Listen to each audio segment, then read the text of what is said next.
Ay, parang ikaw nga. Si Dandy. Ex-convict.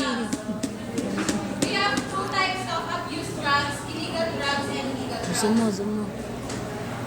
When we say illegal drugs, ito nga yung prohibited by our government. O, ba't may voice ka na ngayon?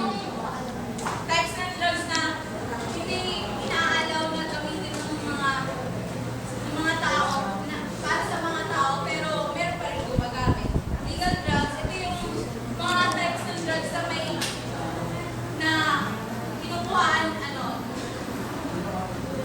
Mat din na ito yung ulo. legal yung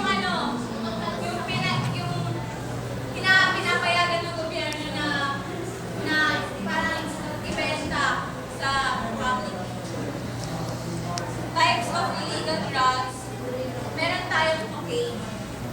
Cookie. Yung cocaine, ito ay extracted from coca leaves. Hindi ko alam yun, pero sabi sa coca leaves.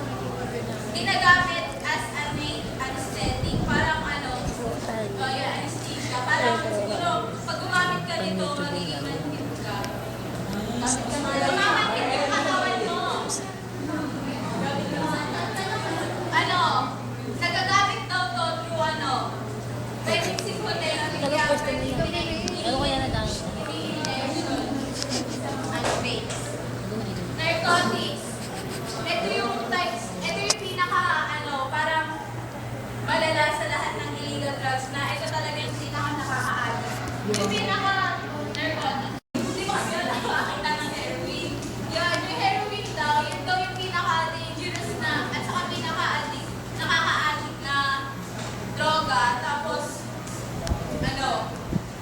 ang nagiging effect niya once na gumamit ka, parang parang humihina yung lahat ng senses mo, parang nagiging down yung, halimbawa sa pagdinig mo, sa paningin mo. Tapos, pero,